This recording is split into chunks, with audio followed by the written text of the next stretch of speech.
rolling. This is Drive Time Prop.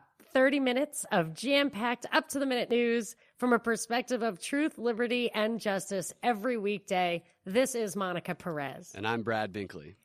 The top story today is Trump at the G7. G7 is the group of European nations that, I don't know, I figure they're just plotting on taking over the world or how to control the world, how to run the world from their perches on high. And I was talking to somebody about Trump's been in the news. There's all these reports that he makes a clown of himself, that they're all mad at him for upending the global economic structure through trade wars. And somebody asked me, what do I think they think of him? And frankly, when you watch it, he's very statesmanlike and dignified, and he's smarter than he acts, I think, a lot of times. So he got up there. He's very dignified, diplomatic, however you want to put it. So I don't think there's that kind of tension, and it kind of adds to my feeling that this is a bit of a show. But I did a whole show on Saturday, WSB show, kind of my last WSB show for the season. It'll be on this channel, Propaganda Report, that feed, wherever you listen to that. And then I'm kind of off for a while. So if you want to hear that show, you can go to monicaperezshow.com or Monica Perez Show on iTunes. But I think from now on, Propaganda Report and Drive Time Prop are going to be in this feed. That'll be the last one. And but it's important listening because I do explain the tie-in between the China trade war, as it's being called, and prospects for the economy, interest rates, what Powell said, the Fed chair, on Friday in Jackson Hole. I kind of try to reflect my understanding of the situation, but it takes a while. So you'll have to listen to that.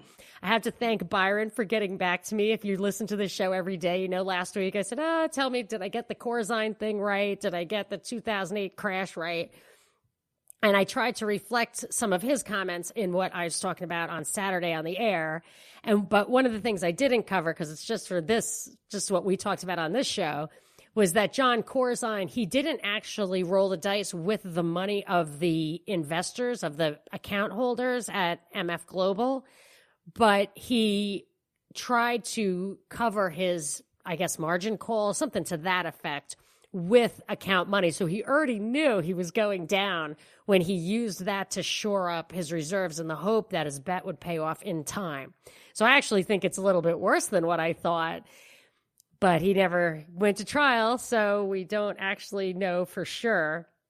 But I do think that the trade war with China and Brexit are both going to be used as an excuse for the correction that was inevitable after 2008. But I think that stuff is highly multitasking, and it is such an opportunity for corruption. And one example that I noticed, there was an article in the AJC about there's a relief package going out to help agricultural companies deal with retaliatory tariffs from China. So this article was about the poultry industry, which is largely based in Georgia, and the agricultural secretary is Sonny Perdue, the former governor of Georgia, who, if you dig in, there are reports that he tends towards cronyism, and he has been in the agricultural industry for a while. And a large part of this almost $500 million package is, they say, probably going to end up in Georgia, although the details are not known, to relieve the poultry farmers of retaliatory tariffs. Then I go on to read the article, and this is what it says. It's really crazy. It says, Tom Super, senior vice president at the National Chicken Council, said the industry has been struggling with surpluses since being shut out of the China market completely in 2015 after an outbreak of avian influenza. We lost considerable market share, he said. We had $715 million in exports of chicken to China at peak. He said government payments are welcome. Every little bit helps. So relief from retaliatory tariffs means we put up a tariff, And China gets mad that we're not buying their stuff, so they put up a tariff so that we don't buy their stuff. The poultry industry would only be affected by a retaliatory tariff if China were punishing poultry imports. But since they haven't imported poultry from us since 2015, either there's something I don't get, or this is a scam and cronyism. And one of the things that might fall out of the trade war is this kind of thing, picking winners. And of course that it is ripe for cronyistic abuses. So but there was one other thing that happened at the G7 that I think is going to get some airtime. Maybe it was just innocent, I don't know, but there was a point at a press conference they had after the G7 meeting, I think it was today, where Macron, the French president, kind of exited stage left, and then Trump took some more questions. And there was one point, it seemed like a setup to me. He called on somebody, and she stood up and started asking questions. She said, "No, not you, the person behind you." So the person behind her stood up, and he said, "Don't say I don't give you access." She was a young Black woman from the PBS NewsHour, and she looked a little embarrassed, she was young, and she just looked a little like, she didn't know what to do. So, but the question she asked was pretty obnoxious. She said, "Do you want Russia to come to the next G7 meeting?" Now, it used to be called the G8, and then Russia got disinvited. Yeah. So she said, "Do you want to take Russia to come to the next G7 meeting?" Even though they meddled in the 2016 election. So he doesn't even respond to that, which is so annoying. But he says, well, they were only kicked out because Obama was embarrassed that he got outsmarted by Putin. He lost Ukraine's Crimea to Putin. He was embarrassed in Syria because he drew a red line and then didn't respond to it. He said to her, "I know you like President Obama, but the fact is he got outsmarted." And she was really in over her head, I felt. And she finally just couldn't take it anymore and said, "I don't know why you're repeating this lie that it was Obama who got Russia kicked out." And he just kind of went toe to toe with her a little bit. And I felt like it was setting up to make him look kind of abusive towards her. It was a little, she was I thought she was friendly. I mean, she had asked a terrible question and then followed up with another. That follow-up wasn't bad, but it smacked as a setup to me. And I'm kind of what to watch out for in that and see if it's covered at all in the news going forward. Yeah, that's a good way to set Trump up is you send a female who's African-American and Trump will be Trump, and then you can make it look like he's being racist. I don't know if that's how I actually thought he seemed racist. Why would he? Yeah. Because I understand that she's from PBS NewsHour, so obviously she's a Democrat. But so when he said, "I know you like President Obama," unless he knows her personally, which I doubt. I think he might. You're talking about the BBC girl? No, the PBS NewsHour. Oh, PBS News, yeah. Young Black woman. I think they've had some interactions in the past. Oh, okay. So then maybe he does know her personally, in which case it wouldn't be. But if he did not know her personally, there would be two possibilities of why he would say, "I know you like President Obama," either because she's clearly a Democrat coming from the PBS NewsHour, or because she's Black and he's making a racist assumption. Yeah, choosing the word "don't say I never give you access" is probably not the best word to choose when a lot of the talk around, especially with Stacey Abrams, is people, minorities, communities, people of color need access to voting that they're trying to prevent them from getting. So, all right. So there's some charged language there. Yeah. The whole thing seemed the way he wouldn't let somebody cut in when he was very specifically wanted to address her. So I thought there was something up there. My favorite part of the G7, because mostly I thought it was insanely boring. My favorite part was the trend on Twitter where everybody was saying, "Get you someone who looks at you like Melania looks at Macron." They do that same thing every year, Every time Macron or the Canadian Prime Minister meets up with Trump and Melania, it's always like, ooh, Melania wants to hook up with the other foreign leader. Another thing interesting about the G7 was that they had some protesters that were protesting capitalism, and the French police hit them with the water cannon, kind of like the water cannons that were being used in the Hong Kong protest. They tested them last week, and they used them this week. Right before or right after, in the Hong Kong protest, they finally fired the first gunshot. So the escalation of the protest worldwide continues. With that said, I read one of the most extraordinary articles I've ever read last night. New York Times is on politics. It's about how the Trump operatives are targeting journalists. And the article it goes on and talks about this loose network of conservative operatives that is collecting dossiers of offensive social media posts and other problematic statements, public statements made by hundreds of journalists in the mainstream media, and they're using this to try and discredit the mainstream media and get people to lose their jobs. And the article, it says it in a very convoluted way, but it admits that the information is publicly available. The statements and the pictures and the videos were posted by the journalists themselves. The statements do show the hypocrisy. They do show them saying racist and anti-Semitic things, the very things that they accuse the other side of saying. But then they just say they shouldn't be doing it. It shouldn't be allowed for these conservative operatives who are conducting an operation. They continue to call it an operation. And at one point, the article says this: journalistic techniques to target journalists and news organizations as retribution for, or as a warning to not pursue coverage that is critical of Trump, is fundamentally different from the well-established role of the news media in scrutinizing people in positions of power.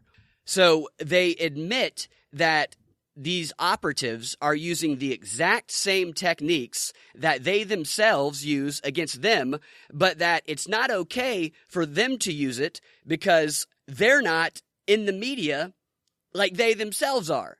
It's so convoluted. There's a couple of things going on there. First of all, I think Thomas Jefferson had a terrible time with the newspapers being highly politicized and being used for election purposes. So this is a very old story. That I think is why he came out with that famous quote. I'll paraphrase it: the man who reads nothing is better educated than the man who reads nothing but newspapers.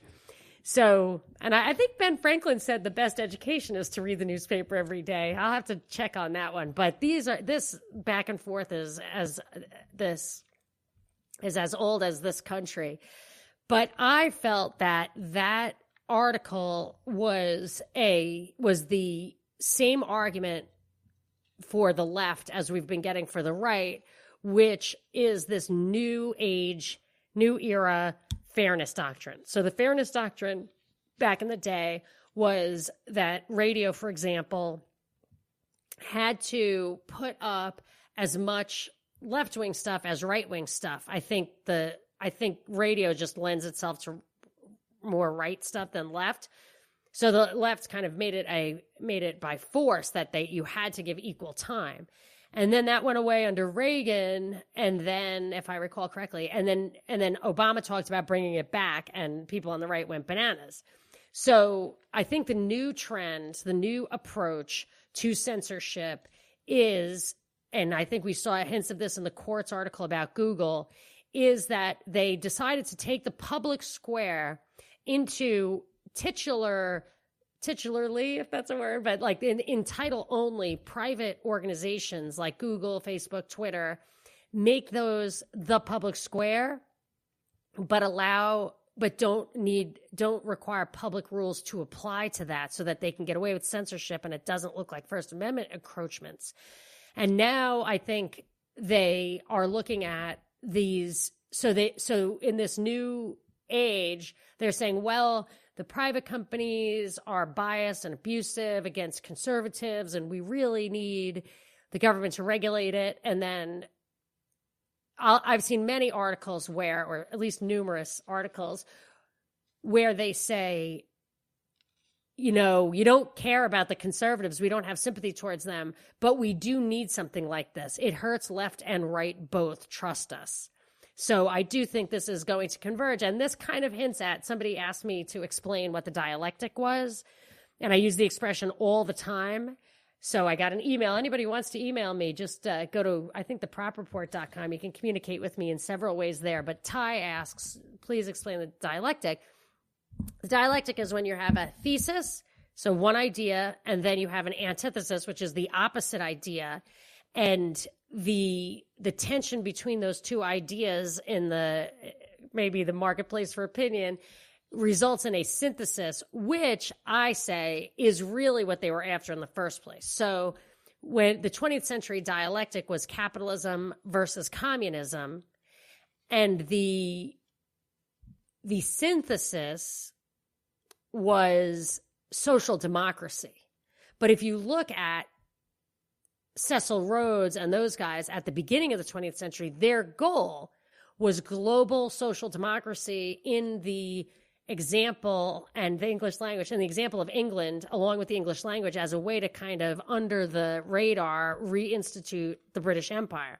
So capitalism versus socialism, or communism versus fascism, or however it came to be, where all the countries who were in the World Wars 1 and 2 end up having social democracy. That's the synthesis. So the dialect, so here you have the left getting mad at this thing, the right getting mad at this, at censorship from the left. And then the synthesis is just going to be, government regulation. And I think the synthesis is almost always send the power up to the government. The bit higher the government, the better. The federal government, global government, whatever. Yeah, there's a lot going on in this article. It talks about how it is wrong to highlight, to show evidence that maybe somebody in the mainstream media said racist things in the past because they are in the mainstream media. So you should not be allowed to do that, is what the article is arguing. And it says that it doesn't matter that these things are true, because what they're doing is they're trying to damage these respectable journalists by showing things that they said in their youth, by showing their uncomfortable connections with maybe bad people that have bad reputations, Jeffrey Epstein. And that's one of the main things that this story goes to, is they're providing excuses for their audience so that information that comes out in the future, and I think this article is foretelling that information that is very bad about some mainstream journalists is about to come out, and they're providing, just like the CIA deception manual said, justifications for their audience, so that way when they see this damning information, they don't get cognitive dissonance and it does not affect them. So that's one thing that I think is happening, and I have another story that goes with that here in a second. Another thing that's happening in this story is that, that's the main thing I got out of it, is it's okay to lie, it's okay to be contradictory, it's okay to be a hypocrite, as long as you are us and not them. It's not okay for them to do it. That's the basic argument in the article. And the reason is because they are the media and you are not. So a second article that I have is titled, "Why Couldn't the Visionaries at MIT Spot a Bad Actor Like Jeffrey Epstein?"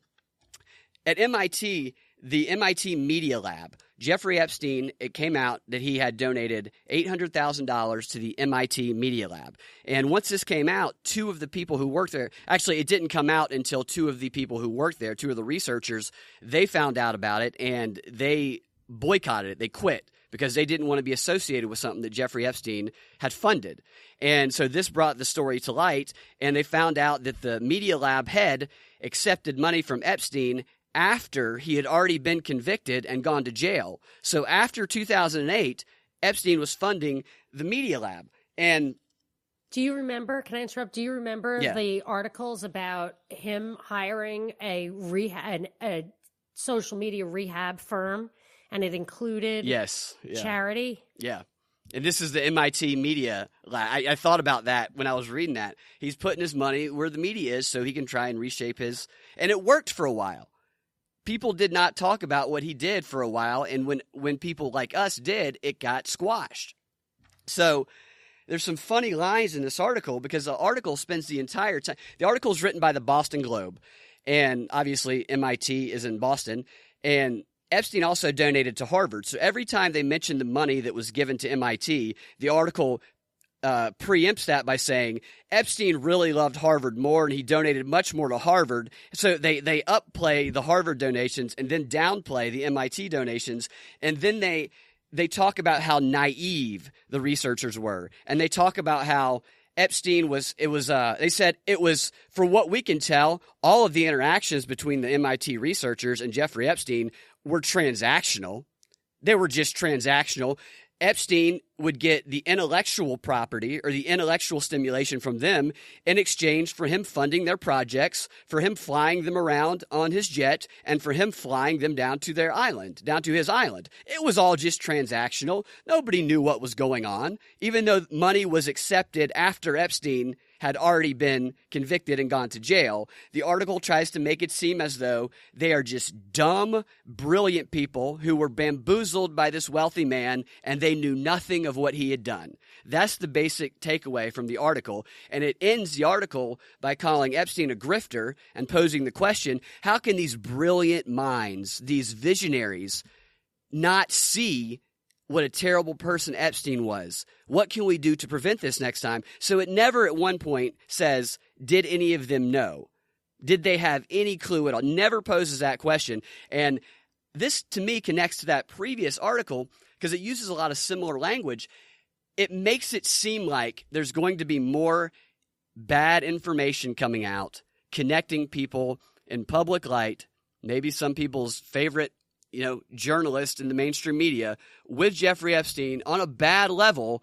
And so they're seeding these stories in the media that downplays it, that makes them, they're just a dumb intellectual who was giving somebody the benefit of the doubt, who was funding them. He was on the island. He had no idea what was going on. They're providing those CIA deception manual justifications and reasons to the public so that they can inoculate the public from what was really going on there. Well, let me ask you a question. What was really going on? Why was he rubbing elbows with scientists?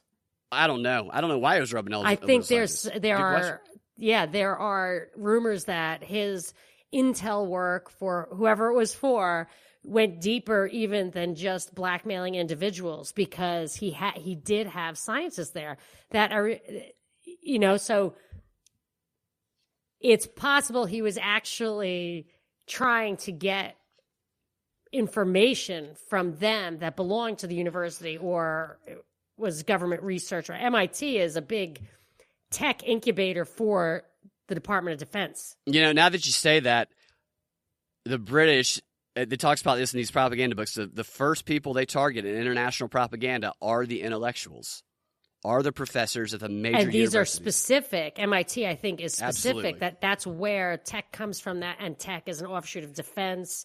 I wouldn't be surprised if it goes much, much deeper than this. I think we are going to see some more Epstein revelations. I did not a few weeks ago, but I am starting to think we will see some more Epstein revelations. Yeah, and I had dismissed this idea of him wanting to use his DNA and freeze his penis and stuff. I was like, they're just saying that because it's kind of kooky and it'll get people out of the pedophile thing. But I think it's actually right. The pedophile thing may just be a piece of the, one of the tactics, but speaks nothing to the strategy, goal, or any of that. And I mean, maybe it even goes to black ops in a way. Yeah. Where you can't use that tech the way you want to through normal channels. I don't know, but I think this is so maybe there is going to be more to this than we know. Yeah, I can't see why they're trying to preempt and get the public to be okay with whatever bad things we're going to find out. These are two stories I saw on the same day, and I bet we see more like this. Two more quick points about that is this Media Lab gives away a disobedience award each year. And last year, this lab that was funded by Jeffrey Epstein gave their disobedience award to the activist in the Me Too movement. A little bit of irony there. And I think this supports, I don't know, we'll never know, but I think stuff like this would lend at least a little bit of questions or not credibility, but make you question, maybe he did give up some information and maybe he did fake his death. Yeah, I don't even care about. Yeah. I don't care about that at all. All I care about is what are the interesting things that could help give us a bit greater insight into the machinations on high and how international intrigue really works to the extent it's going to affect us, what they're up to and why. Is it war? Is it surveillance? What's going on? And does this plug in at that level? Yeah. All right. So speaking of international stuff, I wanted to follow up on the Brazilian Amazon fires, which I thought was interesting because we put some pieces together after the last time I mentioned it where I said, oh, this is so funny. The Brazilian president said, hey, man, I think the NGOs are starting the fires. And this seemed to me like a real possibility. And then you had said to me off air, hey, isn't he or that? Oh, that's the kind of stuff that Trump says, that they target him and say, oh, he's a conspiracy theorist. And then it clicked with me that, oh, this whole story is so parallel with Trump, just like I think Boris Johnson is parallel with Trump, that this guy is the Trump of Brazil in the same way he was controversial. The way this particular story unfolded is he's a guy, he said something like, call me Captain Chainsaw. So you take the environmental extremist position, then you get this guy who is an extremist in the other way. So maybe loggers want him to be Captain Chainsaw, and loggers will like that. And a lot of people rely on that for income, and they're annoyed at how far the environmentalists go. But instead of just saying, let's have rational regulations, this guy's Captain Chainsaw. And then he cuts a lot of their funding, this environmental group's funding. And then he says, well, they're starting fires, which they probably are, because they're playing into the dialectic. This is another example. It's why it comes up so much. So you have the environmental extremists on the one hand, and you have the I don't care about the environment extremist on the other hand. And what you will probably have is a synthesis where rational, moderate, globalist regulation will be the answer everyone can agree upon, or that the international community pressures them on, maybe even gives them sanctions for. But it's the thesis, the antithesis, and then the synthesis, which will probably be a global regulatory regime. Yep. Because they also put in the fact that the Amazon forest the rainforest are the lungs of the United States. The lungs of the world are collapsing. And environmentalism is one of those levers that was intentionally used, according to the report from Iron Mountain, which I don't think you can take it strictly word for word, but it is in essence truth. They needed some global crisis that would justify global government, and they looked to environmentalism. And this is one where you're like, wow, if they are the lungs of the world. Now, we could get into that, how a libertarian handles that question. Maybe I will, but we're running out of time, so I want you to take it away. The Pope called for a world governing body, just like you just said earlier today. And he called for it for finance, too. Yeah. And so this story, I've seen like 100 stories, 100 personalized stories about the fires in the Amazon, and they all relate back to climate change. And there's all these indirect stories that we've seen. There's the hurricane season's here, so we're going to talk about the hurricane stewing because of the warm rising sea levels and the climate change hurricanes, and we're going to see all the interesting new weather technology where it looks like the journalist is getting swallowed up by water while they're doing the report. We're going to see the people faking like they're in really strong winds. There's the Greenland story. There's Bill Gates donated $1 billion to researching climate change. There was a Gillette commercial about a firefighter fighting dangerous fires that's related back to climate change. And then there was the toxic blue algae story is killing people's dogs, also being blamed on climate change.